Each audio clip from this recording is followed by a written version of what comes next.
Hadirin jamaah rahimakumullah, minggu yang lalu kita membahas sebuah surah yang sangat-sangat luar biasa, itu surah Al-Baqarah ayat 255 tentang ayat kursi ya.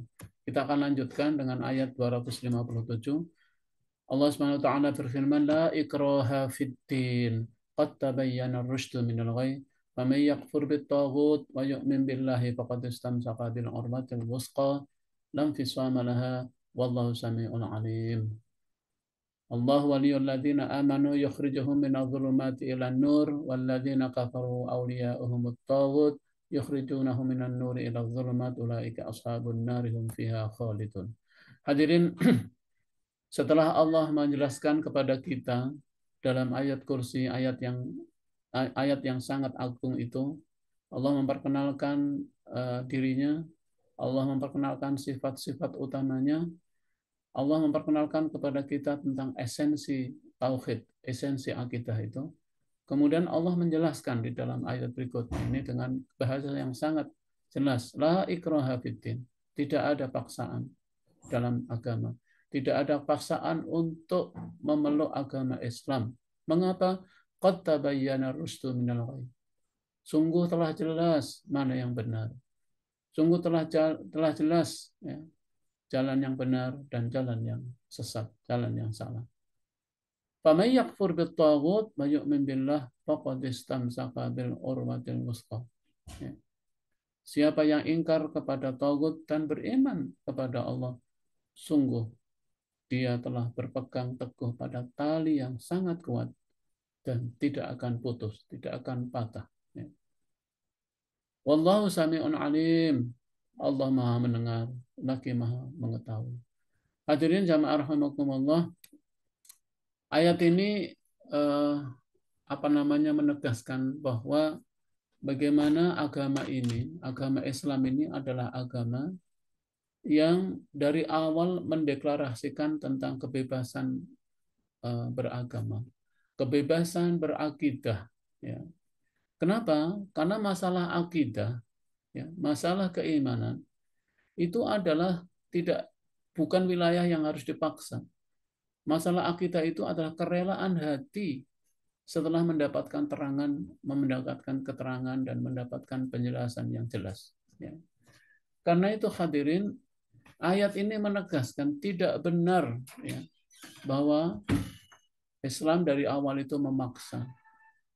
Islam itu tidak pernah memaksa. Islam itu memberikan pilihan. Tapi kewajiban Islam itu adalah menjelaskan tentang Islam itu apa. Kewajiban kita adalah menjelaskan apa itu Islam sejelas-jelasnya. Menjelaskan Islam yang utuh. Menjelaskan Islam yang sempurna. Kenapa? Karena memang Islam itu adalah arahan kehidupan dari Allah. Islam itu adalah petunjuk yang jelas dari Allah Subhanahu wa taala. Tidak ada yang ditutupi. Islam itu seperti matahari yang menyinari seluruh bagian. Terang dia, jelas dia. Qad tabayyana rusdu minal ghayy. Ya. Karena itu yang disentuh dalam beragama itu adalah akal, kesadaran, hati. Jadi beragama itu pilihan. Karena itulah maka nanti ada azab, ya. Ada siksaan, ada pertanggungjawaban. Kenapa? Karena memang beragama itu adalah pilihan. Beragama itu adalah kesadaran, bukan dipaksa. Karena itu Islam adalah agama pertama yang memberi kebebasan beragama. Kenapa saya katakan Islam itu agama yang pertama? Karena gini kan, Islam ini kan Al-Quran diturunkan kepada Nabi Muhammad SAW pada tahun sekitar 600 Hijriah. Artinya sebelumnya itu agama itu model paksaan, terutama era era Al-Masih ya. Artinya era ketika sebelum Islam diturunkan atau sebelum Al-Quran, sebelum Allah mengutus Nabi Muhammad SAW, itu agama sebelumnya itu diwarnai dengan paksaan. Kita masih ingatlah bagaimana kekaisaran Romawi yang berkuasa sekitar 3000 sekitar 1000 sekian sebelum Masehi mulai. Itu mereka telah memaksa ya. Bahkan tidak hanya memaksa agar mereka orang-orang itu mengikuti agama mereka, bahkan agama Katolik, menggunakan kekuasaan, ya, menggunakan pintu-pintu penjajahan. Mereka memaksa orang lain untuk ini dengan berbagai cara, bahkan tidak tanggung-tanggung dengan materi. Bahkan tidak hanya memaksa orang lain untuk pindah dan mengikuti agama mereka kalau tidak ada ancaman fisik, ancaman materi. Tapi bahkan memaksa sesama mereka saja untuk mengikuti aliran yang diikuti oleh apa namanya Kekaisaran Romawi. Ya, Kekaisaran Romawi kita tahu semua, sejarah sudah terbuka dengan ini, mengikuti Katolik, bahkan makanya kemudian ada aliran namanya Protestan. Ya. Itu karena apa? Karena mereka menentang. Ya. Jadi ini bagaimana agama sebelum Nabi Muhammad itu diwarnai dengan paksaan, memaksa. Bahkan tidak hanya paksaan, ancaman. Ya kan? Karena itu Allah Subhanahu wa taala menurunkan agama ini, menurunkan Al-Qur'an, ya. Ini dengan kalimat jelas, la ikraha fiddin, tidak ada paksa. Ketika Nabi Muhammad berdakwah, itu nggak pernah Nabi itu memaksa.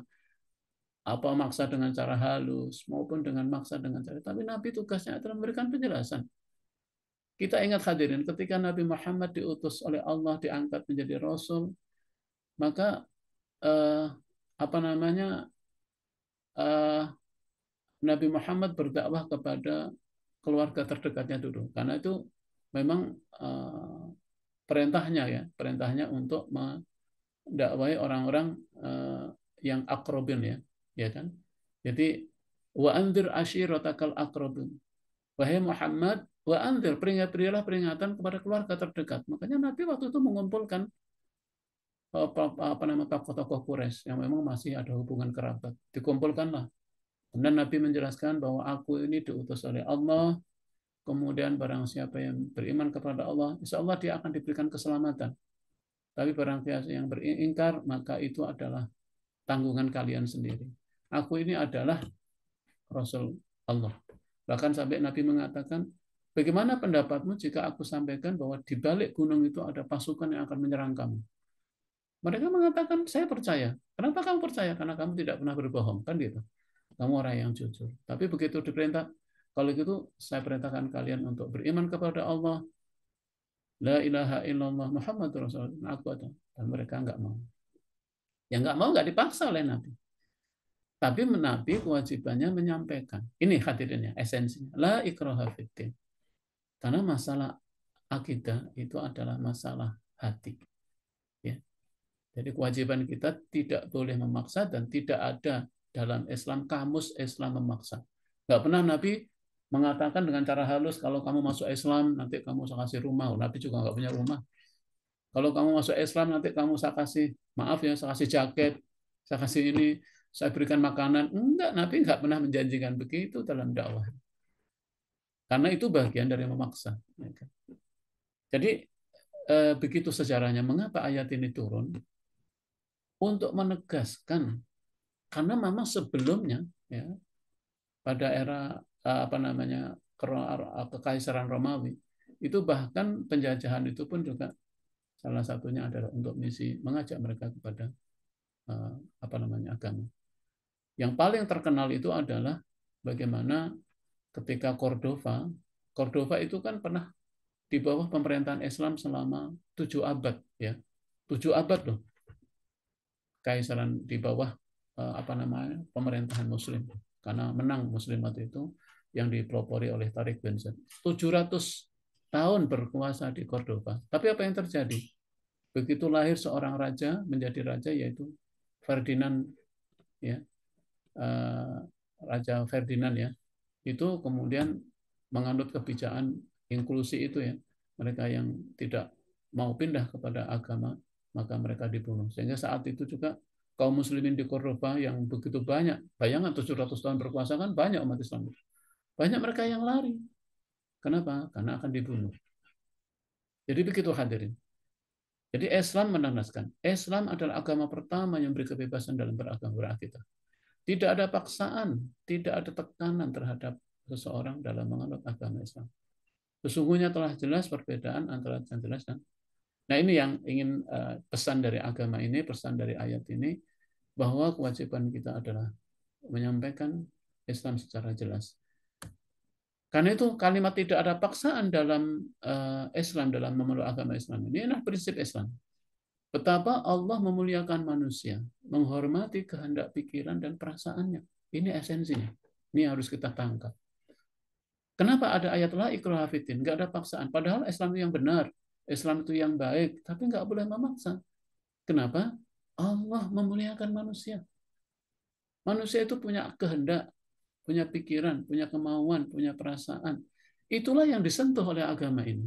Itulah yang harus kita hormati dengan memberikan informasi yang jelas, keterangan yang jelas.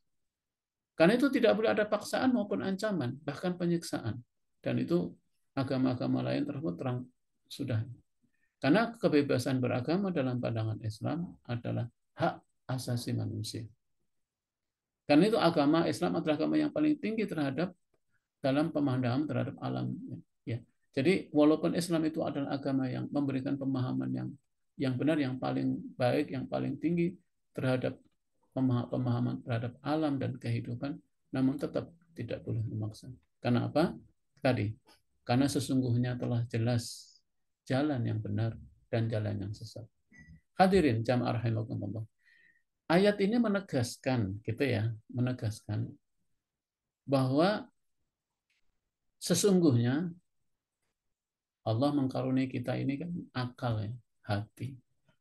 Dan akal dan hati itu kan fungsi utamanya untuk berpikir, untuk merenung, untuk menimbang, ya kan? Nah, mereka yang menyatakan beriman, maka dia akan beriman. Tapi mereka yang tetap kufur, ya itu pilihan mereka. Kenapa? Kalimat ini juga mengandung pengertian bahwa iman itu jalan yang benar, yang sudah seharusnya manusia menyukai dan menginginkannya, ya kan? Kenapa? Karena tadi, ya, ketika seseorang telah mendapatkan hidayah, beriman, maka dia akan apa namanya berusaha untuk menerapkan keimanannya itu. Ya. Dan ketika orang sudah mendapatkan memperoleh tauhid, memperoleh akidah, iman, yaitu jalan yang benar ini, maka manusia itu akan merasakan ketenangan. Dan mestinya itulah yang diinginkan oleh manusia yang berakal sehat, yaitu mendapatkan jalan yang benar, memperoleh jalan yang benar. Itu adalah sebuah karunia. Itulah yang paling disukai. Karena itu ketika seseorang mendapatkan kebenaran, hadirin, memperoleh iman, maka sesungguhnya orang itu telah apa ya? Telah apa namanya? Telah mendapatkan karunia yang besar. Makanya di dalam sering kalau kita mendengarkan ceramah, biasanya penceramah itu selalu mengatakan kita bersyukur karena kita mendapatkan karunia terbesar dalam hidup, yaitu iman dan Islam. Kadang-kadang kita juga berpikir, benar enggak menjadi orang yang beriman itu adalah karunia yang besar? Karena kita nggak menyadari. Karena kadang-kadang kita hanya mengatakan, apa ya, ya kita dengarkan gitu saja. Tapi benar nggak kita merasakan bahwa menjadi orang yang beriman, bertauhid, berakidah, dan menyembah kepada Allah itu adalah sebuah nikmat yang paling besar yang harusnya sangat kita cintai, dan mengamalkannya, mewujudkannya adalah sebuah kecintaan. Ya. Jadi beragama itu jangan menjadi orang mukmin itu jangan kemudian menganggap perintah-perintah Allah itu beban, tapi itu adalah sesuatu yang sangat menyenangkan. Itulah hakikat beriman seharusnya. Kalau Allah merintahkan kita sholat, seharusnya bukan berat itu. Kalau Allah merintahkan kita untuk bersedekah, berzakat, mestinya bukan beban. Kenapa? Karena iman yang seperti itu, iman yang merupakan jalan yang benar itu adalah perjuangan panjang kita mendapatkannya, walaupun kadang-kadang kita nggak merasakannya. Sehingga ketika kita mendapatkannya, maka kita akan menyukainya, kita mencintainya. Ya. Sehingga melaksanakan apa yang kita cintai itu adalah sebuah wujud kecintaan. Jadi beriman itu adalah sesuatu yang sangat-sangat menyenangkan. Sebaliknya kekafiran adalah jalan yang sesat yang seharusnya manusia lari darinya. Kenapa? Karena kekufuran itu adalah kesesatan. Masa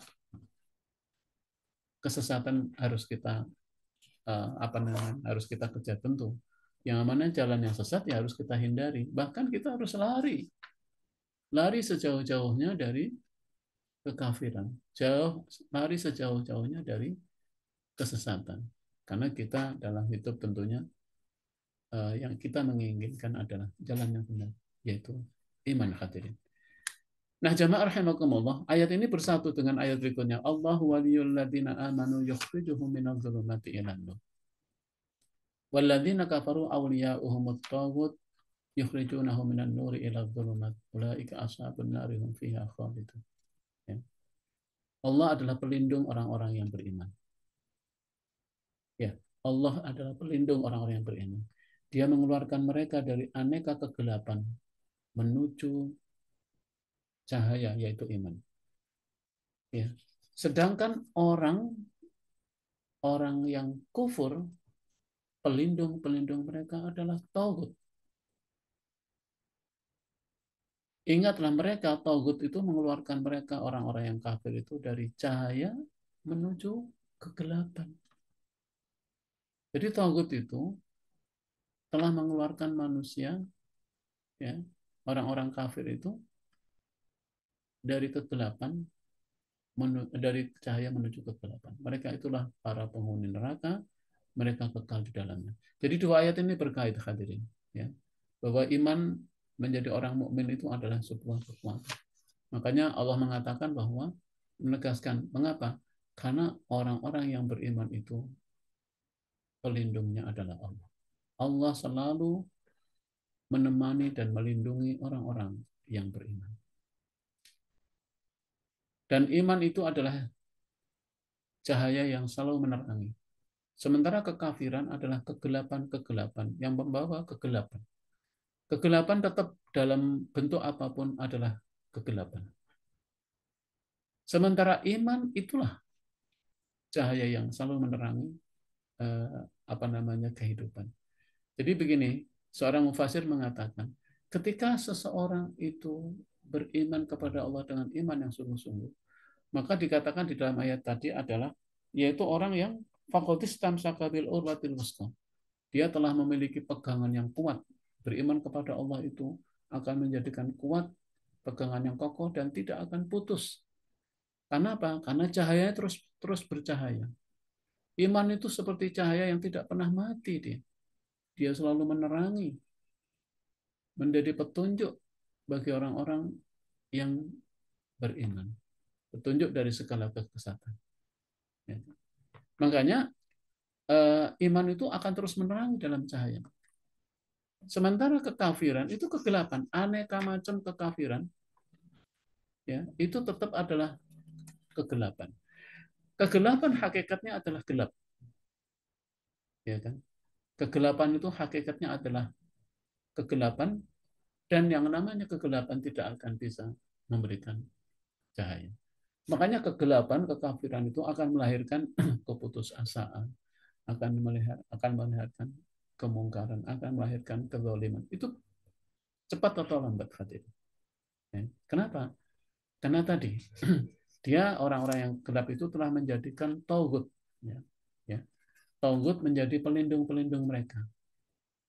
Orang-orang yang kafir, pelindung-pelindung mereka adalah tauhid, ya kan? Dan tauhid itu mengeluarkan mereka, orang-orang kafir itu, dari cahaya, ya, kepada kegelapan. Bahkan Allah menggunakan kalimat zulumat, itu adalah jamak dari apa ya? Kalimatnya kalimat jamak, artinya aneka kegelapan. Berarti memang kekafiran itu banyak jenisnya, tetapi hakikat kekafiran itu satu, yaitu kegelapan. Yang namanya kegelapan kok menjadi pelindung? Karena itu di dalam hadis atau dalam beberapa tafsir saya definisikan, apa sih tauhid itu? Tauhid adalah segala sesuatu yang melampaui kesadaran, melanggar kebenaran, melampaui batas-batas yang telah ditetapkan Allah bagi hambanya. Jadi segala sesuatu yang menyebabkan manusia itu tidak menggunakan pikirannya sehingga kesadarannya itu apa ya, menyimpang. Tauhid itu adalah segala sesuatu yang bertentangan dengan kebenaran Allah. Segala sesuatu yang melanggar kebenaran Allah. Atau segala sesuatu yang melampaui batas dari yang ditetapkan oleh Allah Subhanahu wa taala. Ya misalnya kalau Allah menyatakan sesuatu itu haram, dalam pandangan dia halal. Sebaliknya yang ditetapkan oleh Allah itu halal jadi haram. Melampaui batas dari apa yang ditetapkan oleh Allah. Nah, itulah tauhid. Makanya tauhid itu adalah dia tidak hanya di sumber kegelapan yang akan menjadikan orang semakin gelap. Sementara beriman kepada Allah adalah membuat kokoh, membuat kuat, kokoh, tidak akan putus, dan tidak akan tersesat. Makanya kata Nabi dalam sebuah hadis, ya, Rasulullah mengatakan bahwa ada dua hal yang tidak akan membuat kalian tersesat, yaitu lan tadillu abada kitabullah wa sunnatur rasul. Bahwa kalian tidak akan pernah sesat jika kalian berpegang teguh pada tali agama Allah, yaitu kitabullah dan sunnatur rasul, sunnah Rasulullah SAW. Jadi beriman kepada Allah itu begitu, membuat kita kuat, membuat akan kita menjadi kokoh, tidak akan mudah putus, dan tentu tidak akan tersesat. Kenapa? Karena kita berpegang kepada kebenaran. Kita bersandar kepada kebenaran. Kita bersandar kepada Tuhan yang Maha Kuat. Kalau kita bersandar kepada yang Maha Kuat, kita kuat. Tahu kalau kita bersandar kepada yang lemah, ya kita akan lemah. Gitu. Ya. Nah, apalagi bersandar kepada kegelapan, kita akan gelap. Gimana saya kalau gelap itu ya? Kita tidak bisa menentukan arah. Jalan kita juga trial and error, ya. Tidak jelas kemana. Nah, ini hadirin jamaah rahimakumullah. Sungguh Allah menegaskan kepada kita bahwa Allah adalah pelindung orang-orang yang beriman. Bahkan Allah Subhanahu wa taala di dalam ayat ini saya ingin coba mengambil ibrahnya bahwa Allah itu pelindung orang yang beriman. Artinya dia itu memelihara, Allah yang memelihara, mengangkat derajat dan menolong mereka, menolong orang-orang yang beriman. Hadirin, kemarin sudah dijelaskan dalam surat ayat kursi kan? Ayat kursi kan Allahu la ilaha illallah la ta'khudhu sinatu wa la naum lahu ma fis samawati wa ma fil. Allah itu hidup. Allah itu tidak ngantuk. Allah itu tidak pernah mengantuk. Allah itu hidup. Dan hidupnya Allah itu kayak bukan kayak hidupnya makhluk. Karena Allah itu adalah wal awwal wal akhir.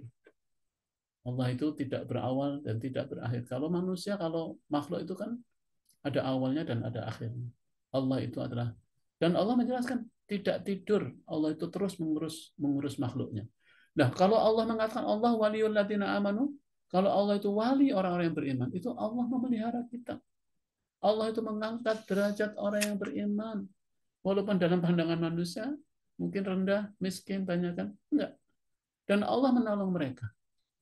Nah, apa bentuk pertolongan? Salah satu bentuk pertolongan Allah kepada orang yang beriman itu adalah dia selalu terus-menerus mengeluarkan dan menyelamatkan mereka, orang yang beriman, dari kegelapan.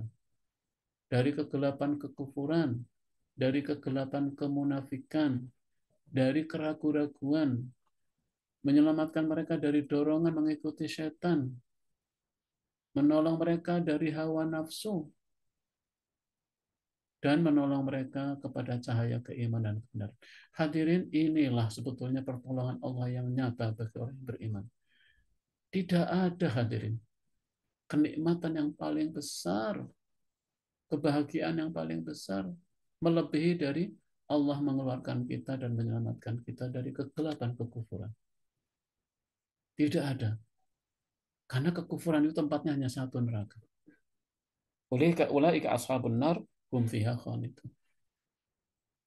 Makanya kalau kita sudah paham hakikat pertolongan Allah terbaik itu adalah pertama Allah mengeluarkan dan menyelamatkan mereka dari kegelapan, kita tetap menjadi Islam sampai detik ini harus kita syukuri.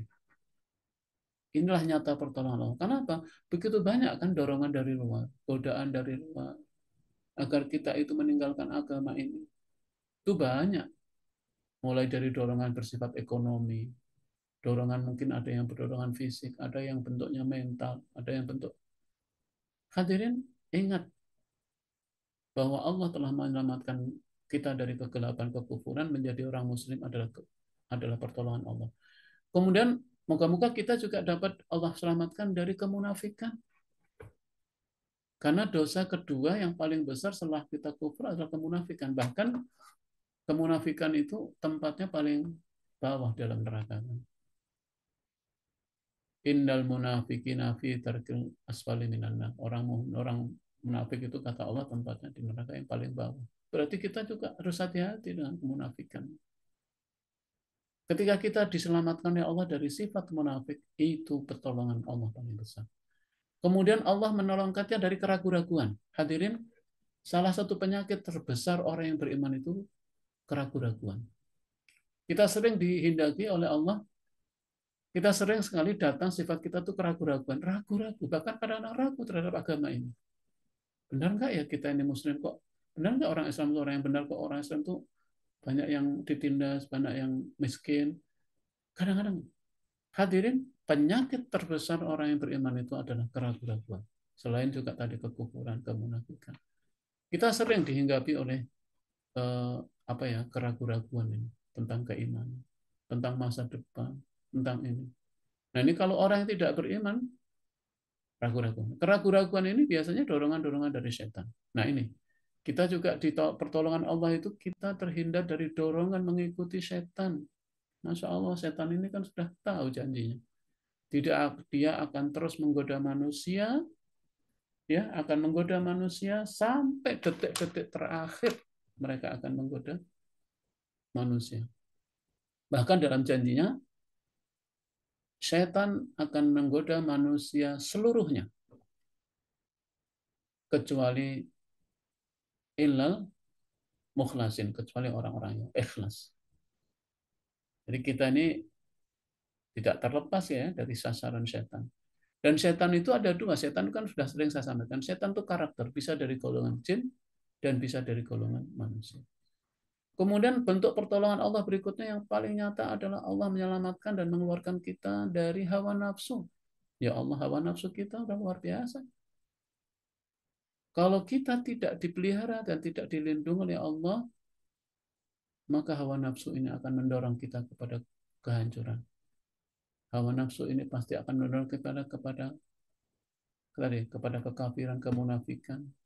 Kita akan mengikuti hawa nafsu kalau tidak karena pertolongan Allah kepada kerusakan, pada kehancuran. Dan pertolongan Allah terbesar tentunya adalah Allah menunjukkan kepada kita cahaya keimanan dan kebenaran. Ini adalah apa namanya yang akan menerangi. Kenapa? Karena ini cahaya iman di dalam kalbu seseorang akan menerangi jalannya. Dan iman dalam kalbu itu yang mampu menangkal kegelapan dan akan mampu menjaga sekian banyak hakikat dalam kehidupan. Hadirin, banyak sekali kita ini tidak mampu menangkap hakikat kebaikan, hakikat kebenaran, hakikat hikmah di dalam hidup agama ini kalau tidak memiliki iman yang kuat. Iman yang kuat mampu menjadi jalan, menerangi jalan. Jadi penerang jalan hidup kita ini adalah iman. Makanya iman itu dikatakan dalam Al-Quran tadi kan, iman itu adalah yang kuat ya, jalan yang kuat ya. Barang siapa yang ingkar kepada Tauhid dan beriman kepada Allah, maka sesungguhnya dia telah berpegang pada bohol tali yang amat kuat dan tidak akan putus ya. Tapi syaratnya harus kuat imannya itu. Kalau imannya kuat, maka dia akan menjadi kokoh, kuat, dan tidak akan putus. Ibarat lampu, lampunya tidak akan pernah mati, menyinari terus jalan itu. Dan mampu menangkap kegelapan. Hadirin, sekarang ini kegelapan, kekafiran, kemunafikan, kesalahan, dan kebatilan itu kan beda-beda tipis sekarang itu. Saya barusan dapat WA dari seorang guru besar, Prof. Asep, mengingatkan bahwa ya sekarang ini makin luar biasa kita ini. Menangkal kegelapan itu membutuhkan iman yang kuat, ilmu yang dalam. Karena membedakan antara omongannya AI dengan omongan orang sebenarnya itu sulit ya. Kalau hari ini saya sebenarnya ya, saya Abdul Munif yang benar, bukan Abdul Munif yang produksi AI ya. Karena sekarang antara produksi AI, artificial intelligence, dengan yang sebenarnya hampir beda-beda tipis. Loh, kalau kita tidak bisa membedakan itu kan kita bisa terpengaruh gitu. Jadi rupanya sekarang ini harus harus jeli kita ketika kita melihat kiriman-kiriman dari orang ini. Ini orang benar atau AI? Hasil cloning, hasil VO3 itu ya, kemudian di direproduksi seakan-akan kita, mungkin dari foto kita. Masya Allah ya hadirin, betapa pentingnya cahaya iman ini kita kuatkan supaya sinarnya menerangi, menembus apa ya, kemunafikan, keraguan-keraguan dan kufuran itu sehingga kita jalanin. Ya. Dan yang lebih hebat lagi kalau bisa keimanan yang kuat itu mampu menjaga, mampu menangkap sekian banyak hakikat dalam kehidupan. Dan sebaliknya orang-orang kafir pelindung-pelindungnya adalah setan, pelindung-pelindungnya adalah tagut, ya, baik dari kalangan jin maupun manusia, dan mereka selalu berusaha mengeluarkan dari cahaya hidayah kepada kegelapan dan kesesatan. Itu memang kekafiran dari. Nah hadirin, sebagai akhir dari dua ayat ini saya ingin menggarisbawahi bahwa Islam adalah agama pertama yang mengajarkan, yang menegaskan tentang kebebasan beragama, kebebasan berakidah. Namun banyak orang ya, loh kalau Islam itu tidak memaksa, kenapa Islam itu harus berjihad? Kenapa Islam harus berperang? Kenapa Nabi dengan susah payah mengajak orang? Kenapa? Ini perlu saya tegaskan bahwa Islam membela dan berjihad dalam sejarahnya yang panjang bukan untuk memaksa seseorang agar memeluk Islam. Ingat dulu, ya kan? Seperti tadi yang saya katakan, tidak pernah Nabi kepada keluarganya sendiri memaksa. Bahkan kepada pamannya Abu Thalib sampai akhir hayatnya, Nabi nggak memaksa. Hanya mengatakan, wahai paman, engkau telah banyak membantu aku. Ucapkanlah syahadat, sehingga aku nanti bisa membela di hadapan Allah. Tapi dalam kisah-kisah, Abu Thalib paman yang banyak membantu ini, belum terdengar di telinga Nabi bahwa yang bersangkutan mengucapkan syahadat. Ya nggak bisa dipaksa.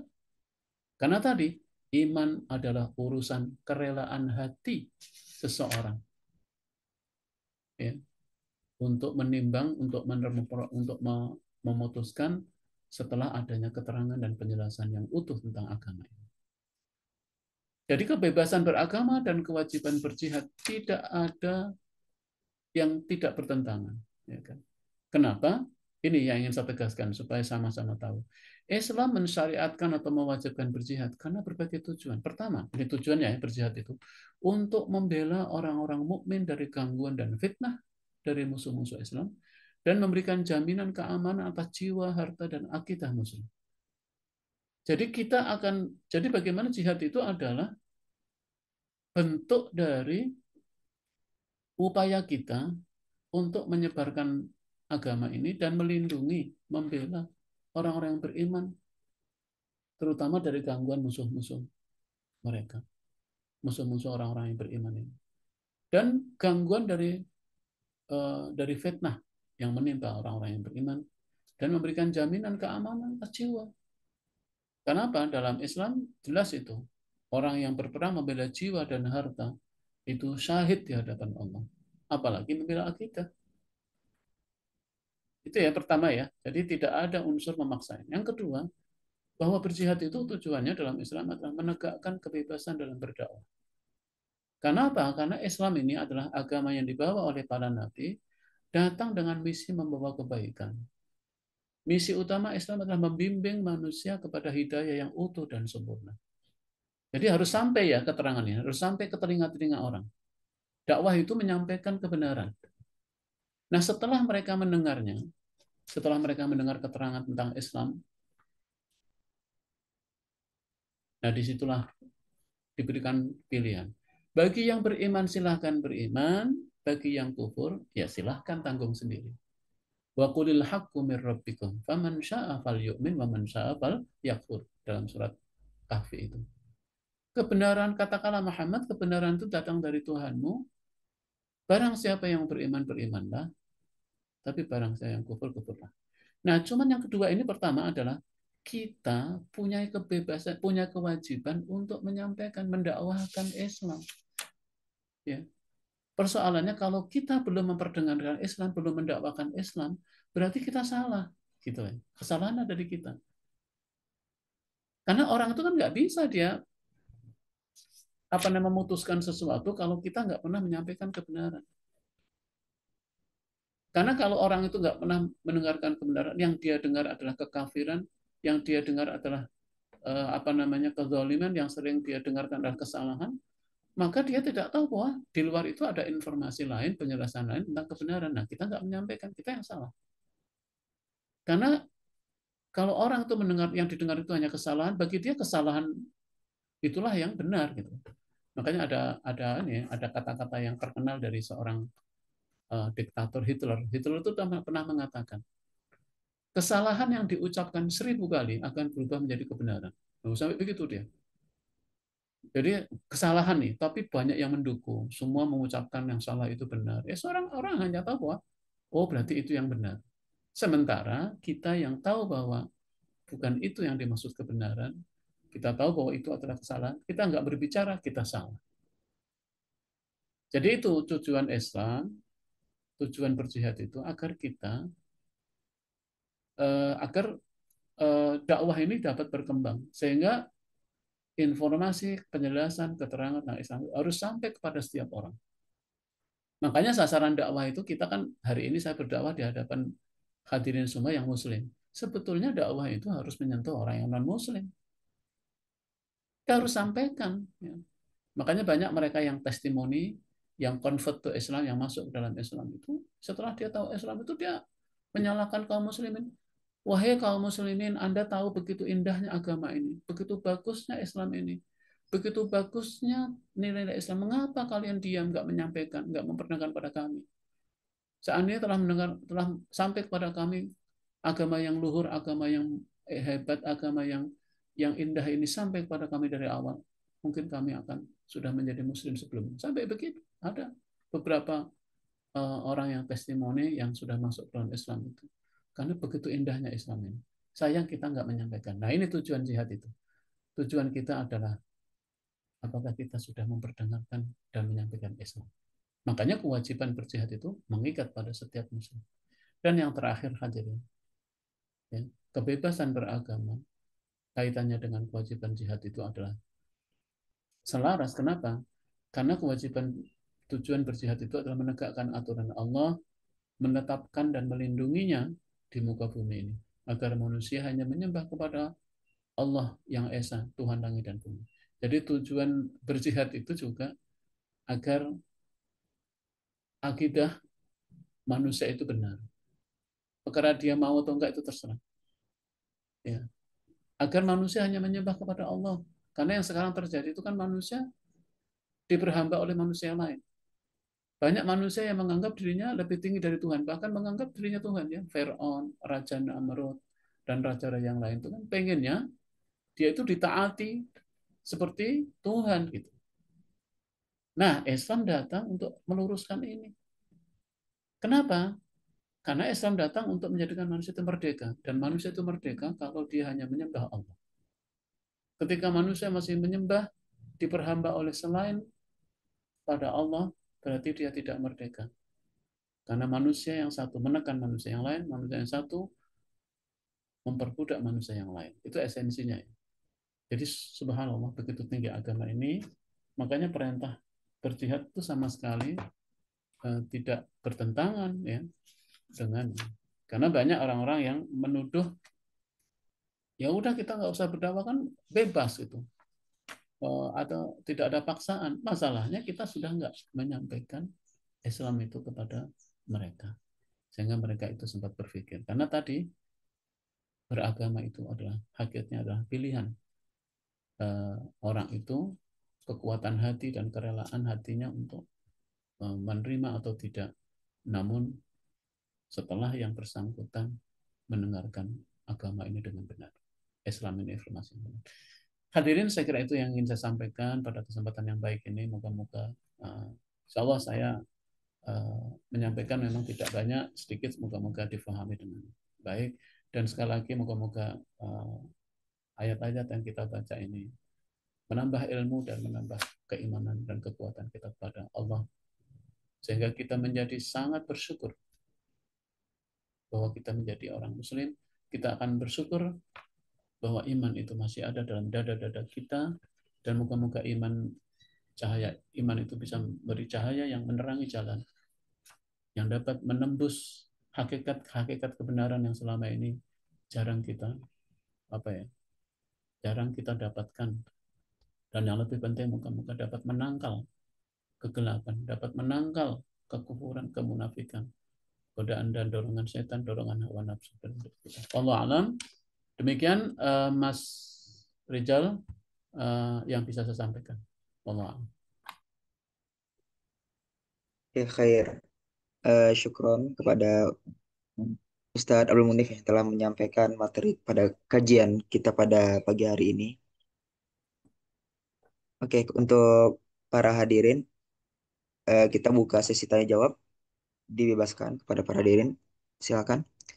Oke, boleh. Baik, pada Pak Syahmi, udah raise hand. Boleh bertanya. Silakan. Tafadhol. Oke, Assalamualaikum warahmatullahi wabarakatuh. Waalaikumsalam warahmatullahi wabarakatuh. Eh, Ustadz Abdul Munif, apa yang telah dibahas tadi surat Al-Baqarah ayat 256 dan 257 memang sangat menyentuh kepada kita, terutama dalam la ikraha fiddin. Tidak ada paksaan dalam agama. Kan itu keywordnya Ustadz ya, kata kuncinya tidak ada paksaan dalam agama. Artinya Islam ini memang agama yang betul-betul sempurna, agama yang betul-betul hebat, agama yang memang pilihan kita nggak salah lagi, betul-betul pilihan kita itu sudah tepat, beragama Islam. Tetapi yang menjadi masalah Ustadz sekarang, kita yang sudah beragama Islam ini itu tidak secara kafah melaksanakan Islam ini. Bahkan ada yang pindah keluar Islam. Akibatnya tadi Ustadz sudah bilang bahwa ada penyakit keraguan-raguan. Inilah penyakit yang apa namanya ya, penyakit yang harus kita kurangi atau kita berantas di diri kita masing-masing maupun di apa namanya di keluarga atau di umat Islam lah, ya. Terus hubungannya dengan dakwah atau jihad tadi, bagaimanalah kita melaksanakannya Ustadz kan? Ya kan? Sehingga nanti rasa pemaksaan itu tidak ada dalam Islam. Nah, kadang-kadang kan juga ada seolah-olah ada paksaan. Nah, baik itu berceramah, berdakwah, berjihad. Nah, kalau kita mengacu kepada Rasulullah, beliau nggak memaksa, tapi beliau menyeru dengan kehebatan Rasulullah itu, dengan tauladan, dengan sifat, dengan akhlaknya, orang jadi banyak masuk Islam waktu beliau itu. Tapi bagaimana dengan sekarang?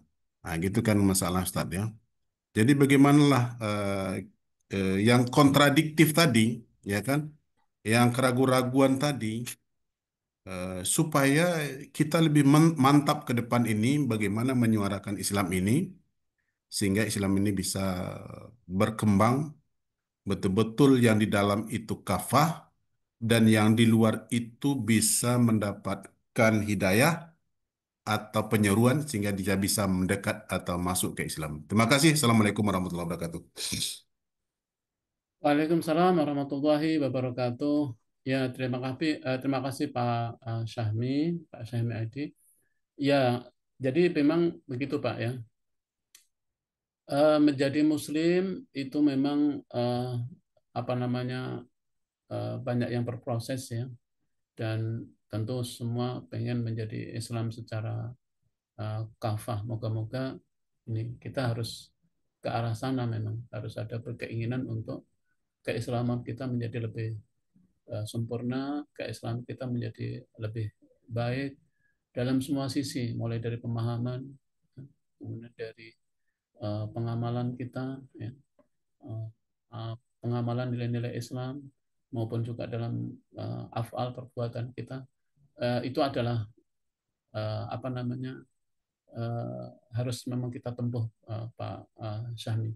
Karena itu hadirin jamaah rahimakumullah, kalimat ya ayyuhalladzina amanu fis silmi kafah tadi yang disinggung oleh Pak Syahmi, itu kan perintah kepada orang yang beriman tapi disuruh masuk Islam secara kafah. Bayangkan, sudah beriman masih disuruh Islam secara kafah. Itu berarti apa? Berarti memang orang yang beriman pun juga grade-nya juga beda-beda gitu ya. Tapi semua oleh Allah dipanggil dengan kalimat wahai orang yang beriman. Sama dengan ya ayyuhalladzina amanu ittaqullaha haqqa tuqatih. Wahai orang yang beriman, bertakwalah kamu dengan takwa yang sebenar-benarnya. Sudah beriman disuruh bertakwa. Takwanya juga takwa yang sebenar-benarnya. Ini apa artinya? Artinya bahwa keislaman kita ini harus terus kita tingkatkan. Harus terus kita kuatkan. Dengan apa? Tentunya dengan ilmu, ya. Kemudian dengan amalia, ya.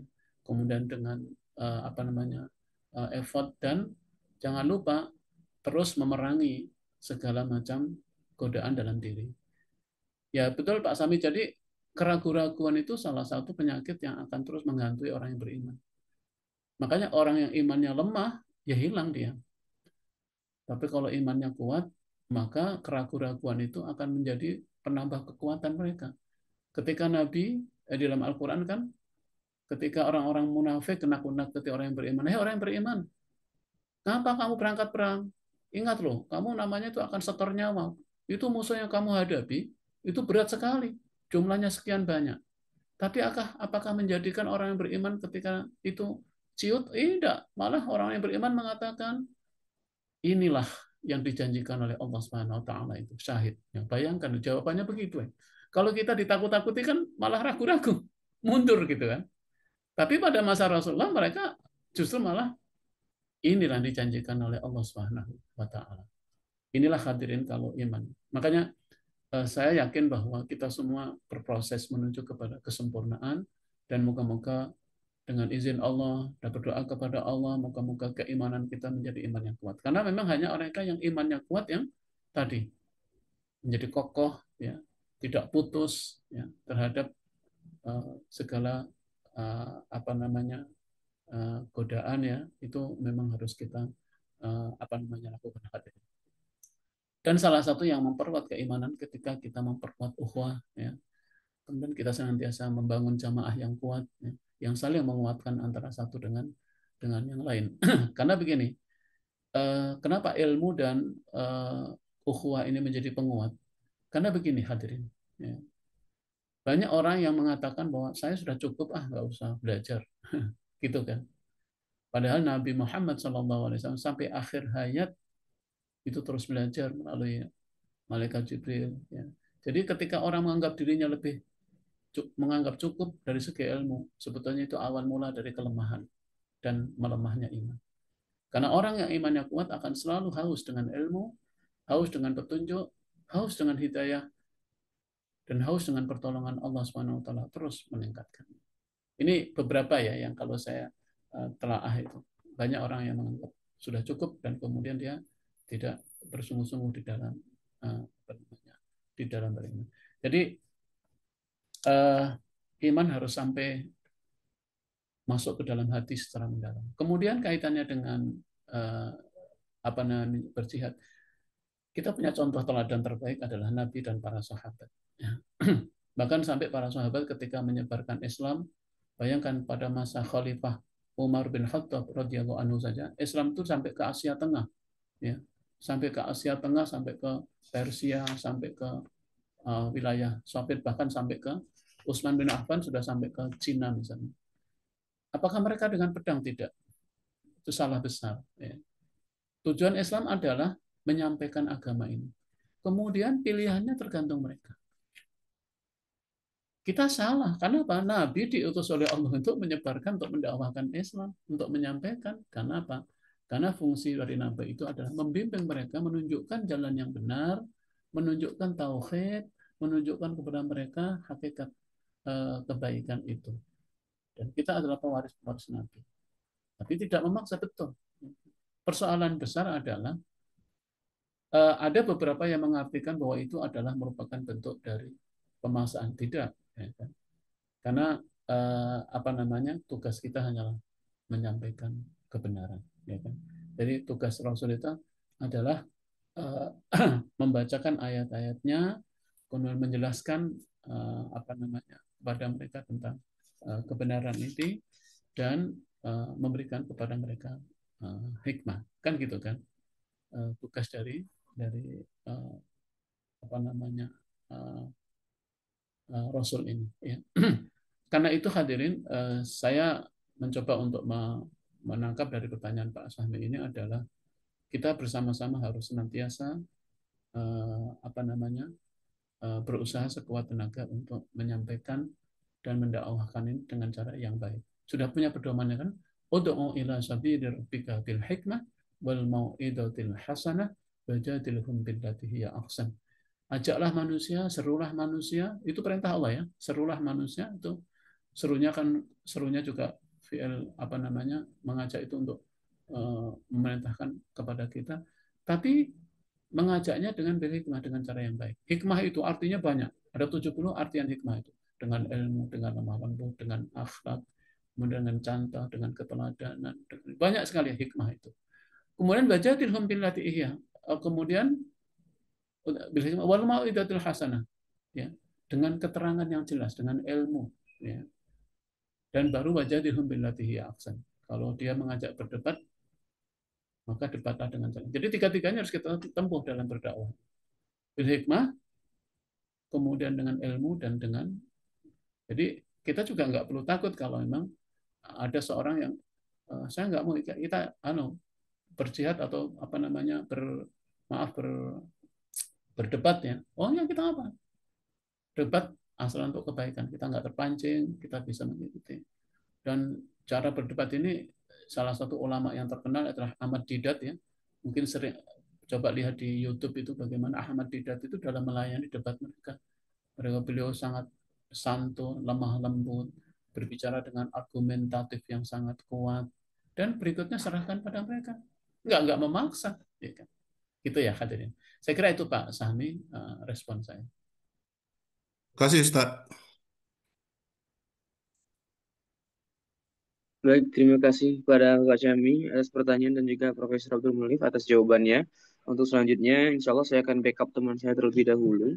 Ada 2 pertanyaan di kolom komentar yang telah ditanyakan 2 saudari kita, yang insya Allah akan Ana sampaikan kepada Ustadz, Profesor.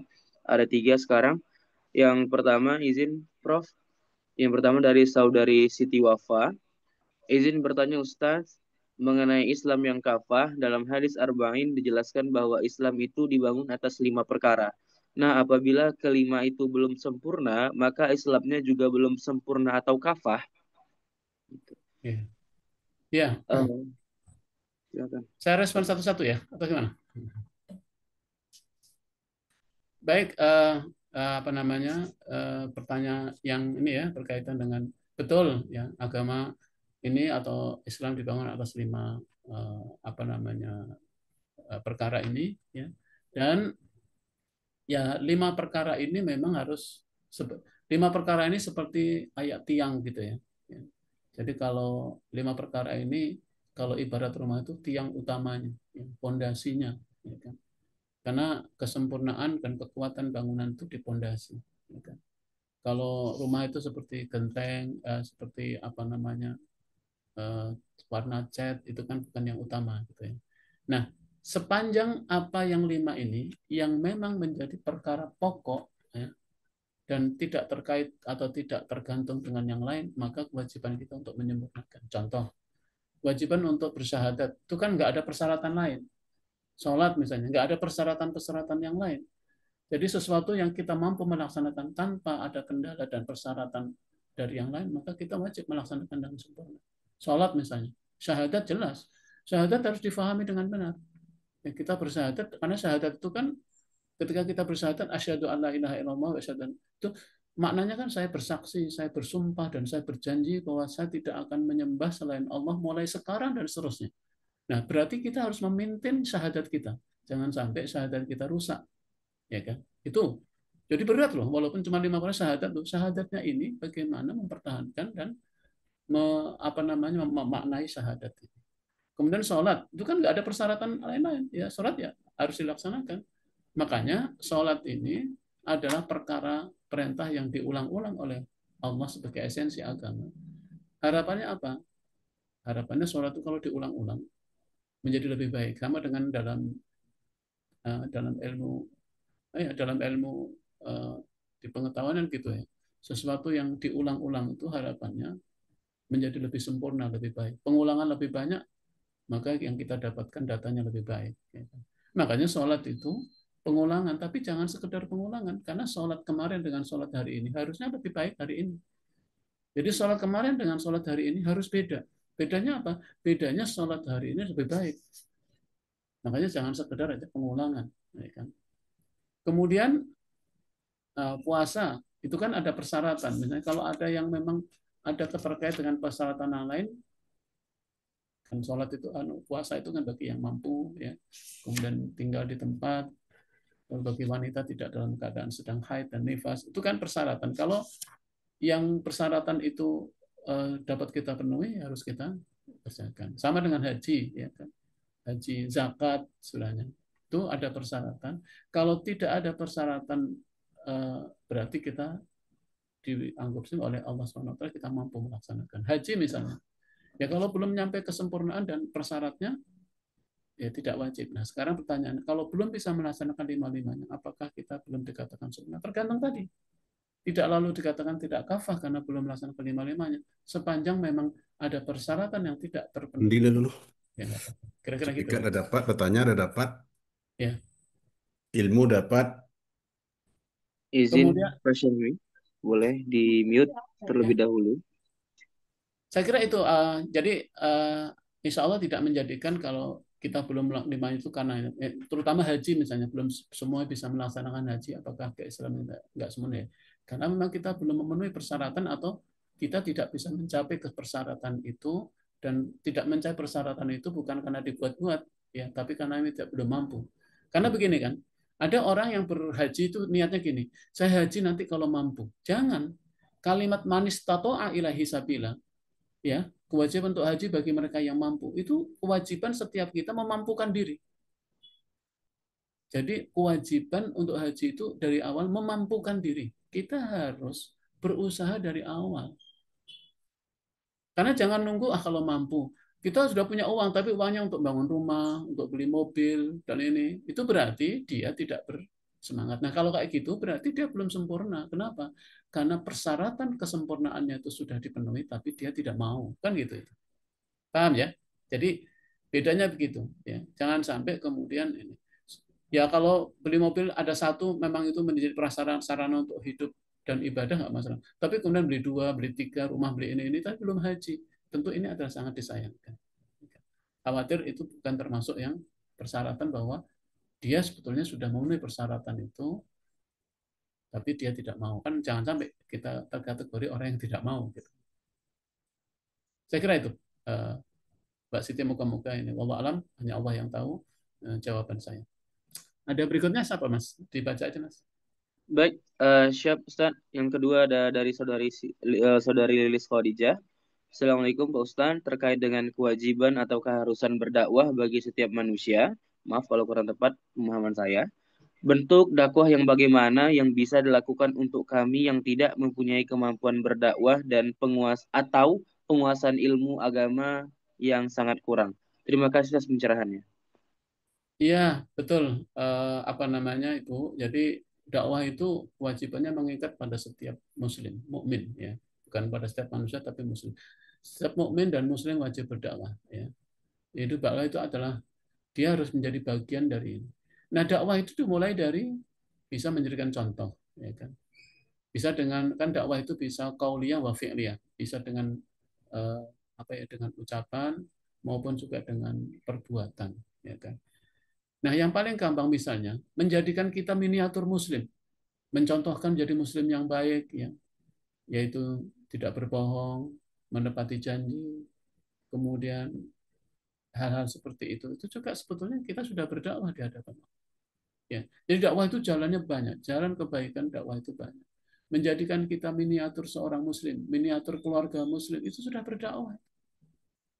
Kemudian bahkan sampai ketika kita bertemu dengan saudara, lalu kita memberikan salam, assalamualaikum, kemudian juga kita memberikan senyum, bagian dari dakwah, contoh. Nah, tapi kalau bisa lebih dari itu tentunya, yaitu menyampaikan ilmu, keterangan. Karena Nabi mengatakan, balighu anni walau ayatan. Sampaikan dari aku walaupun yang kamu ketahui itu satu ayat. Bayangkan, yang kamu ketahui cuma satu, tapi itu adalah kebenaran, sampaikan. Sudah berdakwah. Jadi jangan sampai kita mengartikan dakwah itu harus bicara di forum umum. Dakwah itu kan bisa fardiyah, bisa personal, ya kan. Bahkan yang paling sulit itu berdakwah, mendakwai diri sendiri, mendakwai keluarga, ya kan. Karena kan ada perintahnya itu kan untuk wa anzir ashiratakal aqrabin tadi kan, berilah peringatan pada keluarga terdekat, ya kan. Kemudian juga bahkan wa'arid anil musyrikin, ya, kita diminta untuk berpaling dari orang musyrikin. Kita berdakwah sesuai dengan uh, kemampuan kita. Saya yakin kita semua ini bisa berdakwah karena Nabi mengatakan tadi, sampaikan dari aku walaupun yang kamu ketahui itu sedikit, sampai istilahnya walau ayatan, satu ayat, satu hadis, satu ilmu, masa sih kita nggak punya? Saya kira gitu Bu Siti Khadijah.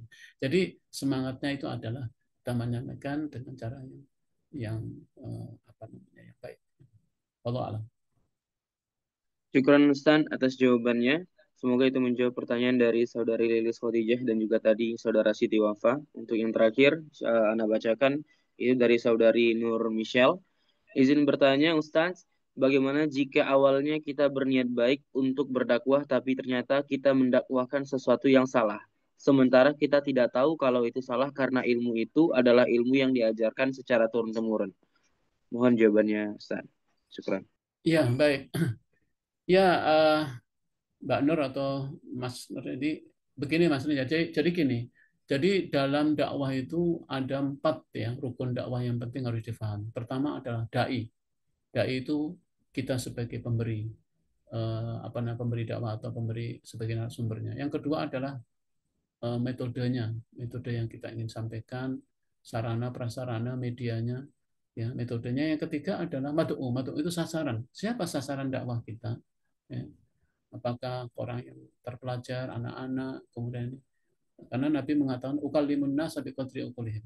Sampaikan atau ajarilah mereka, sampaikan ilmu itu sesuai dengan kadar akal orang yang kamu dakwai. Nah, yang terakhir yang penting substansi, isi. Jadi memang nggak bisa tidak dalam berdakwah kita harus memahami substansinya. Nah, substansinya itu dari mana? Substansinya itu 2 sumber yang utama, tentu Al-Quran dan hadis Nabi. Makanya semua informasi, betul ini pertanyaan Mbak Nur ini, sering sekali kita nggak sadar menyampaikan sesuatu yang sebetulnya tidak selalu bahwa demikian maksud dalam Al-Quran. Ya, alhamdulillah kita kan punya standar, ya, punya barometer yaitu Al-Quran dan hadis. Jadi keterangan itu bisa kita ini. Sekarang mudahlah untuk apakah benar Al-Quran dasarnya dalam Al-Quran demikian, apakah benar apa yang saya pahami ini sesuai dengan hadis. Saya kira tinggal kita ini. Betul, substansi menjadi sangat penting karena ketika kita menyampaikan substansi yang salah tentunya akan difahami salah. Ya, yang sudah berlalu moga-moga Allah mengampuni dan kita sekarang mempunyai standar ya. Ada 4 komponen tadi, yaitu dai, kemudian mad'unya, ya. Dai itu kitanya yang akan menyampaikan, mad'u sasarannya kepada siapa, kemudian media atau metodologinya bagaimana, dan terakhir substansinya. Substansinya adalah Al-Qur'an was sunnah ya. Dan tentu turunannya ya, para ulama kiasan ini. Mereka orang-orang yang sangat memelihara pemahaman terhadap Al-Quran, sehingga apa yang disampaikan insya Allah bersumber dari Al-Quran dan hadis. Saya kira itu. Ya. Jadi yang turun-temurun ini memang nggak selalu benar gitu ya. Itu benar, kita harus evaluasi karena orang-orang kafir Quraisy ketika diajak dakwah, ya yang seperti ini yang sudah kami terima dari nenek moyang kami ya. Jadi turun temurun itu tidak ada jaminan. Ya. Harus kita, karena Al-Quran datang untuk meluruskan, membenarkan dan mengoreksi terhadap pemahaman yang keliru. Wallahu a'lam. Baik, syukron Ustadz atas jawabannya. Untuk Saudari Nur, semoga terjawab pertanyaannya. Izin Ustadz, apakah selanjutnya kita tutup atau Ya, bagaimana Ustadz? sudah kita tutup ya. Sudah. Sudah 7 ya. Alhamdulillahirrahmanirrahim. Selesai kajian kita pada pagi hari ini. Terima kasih kepada seluruh jemaah yang telah mendengarkan dan juga menyimak, dan juga beberapa saudara dan saudari kita yang juga sudah bertanya. Alhamdulillah kajian kita pada pagi hari ini setelah selesai dilaksanakan. Untuk itu sebagai penutup kami mohon izin kepada Ustadz Abdul Munif untuk menutup kegiatan pagi hari ini dengan doa. Saya Allahumma silakan. shalli wa sallim ala sayyidina Muhammad wa ala sayyidina Muhammad. Alhamdulillahirabbil alamin. Allahumma ya Allah, Allahumma ja'al jam'ana hadha jam'an marhuman wa tafarraqana min ba'dihi tafarruqan ma'suman. Allahumma ja'al jam'ana hadha jam'an marhuman wa tafarraqana min ba'dihi tafarruqan ma'suman. Allahumma inna nas'aluka salamatan fid din wa 'afiyatan fil jasad wa ziyadatan fil 'ilmi wa barakatan fil rizqi wa tawbatan qabla al-maut wa rahmatan 'inda al-maut wa maghfiratan ba'da al-maut. Allahumma hawwin 'alaina fi sakaratil maut wan najata minan nar wal 'afwa 'inda al-hisab. اللهم اجعلنا من الصابرين، اللهم اجعلنا من المتقين المقربين برحمتك يا ارحم الراحمين. ربنا آتنا في الدنيا حسنة وفي الآخرة حسنة وقنا عذاب النار. سبحان ربك رب العزة عما يصفون وسلام على المرسلين، الحمد لله رب العالمين.